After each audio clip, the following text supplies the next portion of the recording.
पढ़ाई कुछ अजूबा नहीं होती, रोजमर्रा की लाइफ से ही साइंस सीखी जाती है, रोजमर्रा के समाज से ही राजनीति सीखनी होती है, रोजमर्रा की सोसाइटी में इतनी सारी बातें, इसी से किताबें बनी हैं।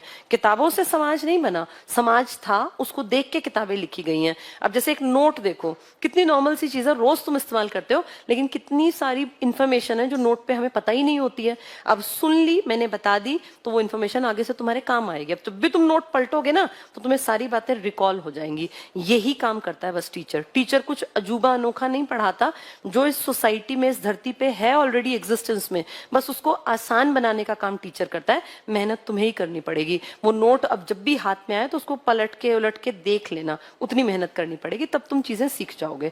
पढ़ना बेहद आसान है, पर दिक्कत यह है कि लोग चीजों को रटते हैं।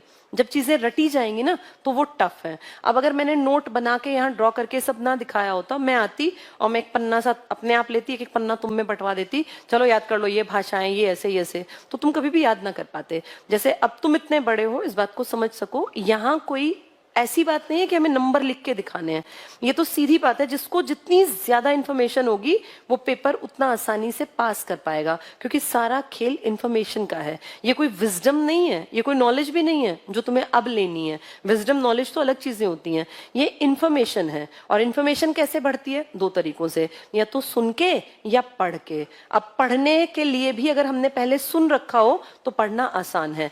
जब चीज सुन के पढ़ी जाती है ना, तो वो ज्यादा लंबे टाइम तक दिमाग में बैठ जाती है। यही होता है कि भाई धीरे धीरे करके हमारी इंफॉर्मेशन का लेवल बढ़ता गया, और कॉम्पिटिटिव वर्ल्ड में यही मैटर करता है। ठीक है, तो एक दिन में कोई धुरंधर नहीं बनता, सब धीरे धीरे ही सीखते हैं, और सब जीरो ही होते हैं। इसमें कोई शर्माने की बात भी नहीं है। मैं भी एक टाइम पे जीरो ही थी, हर इंसान जीरो ही होता है, जीरो से ही आगे बढ़ता है। वो कोई 10 पे रुक जाता है, कोई 20 पे, कोई 50 पे, कोई 100, कोई और आगे बढ़ने की कोशिश करता है। सारा खेल मेहनत का है। सही दिशा में मेहनत अगर की जाएगी तो कामयाबी 100% है, और लक फैक्टर 5% है। 95% आपकी मेहनत है। जो कर्म नहीं करेगा, मेहनत नहीं करेगा, उसका लक भी साथ नहीं देगा। अब वो जमाने गए कि हम सोचते थे कि पता नहीं यार, जिसकी किस्मत में होगा मिल जाए। ऐसा नहीं है, अब अपने लिए मेहनत करनी पड़ती है, क्योंकि सारी दुनिया जाग गई ना।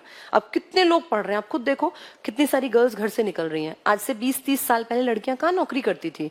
तब पूरी क्लास में कोई 1-2 लड़की बैठ के पढ़ती थी नौकरी के लिए। बीए एमए तो फिर भी कर लेते थे। आज हम देखें तो जितने लड़के कॉन्शियस है ना, उससे ज्यादा लड़कियां कॉन्शियस हो गई कि भाई हमें भी पढ़ना है। तो इसका मतलब कंपटीशन बढ़ गया, तो मेहनत भी ज्यादा करनी पड़ेगी।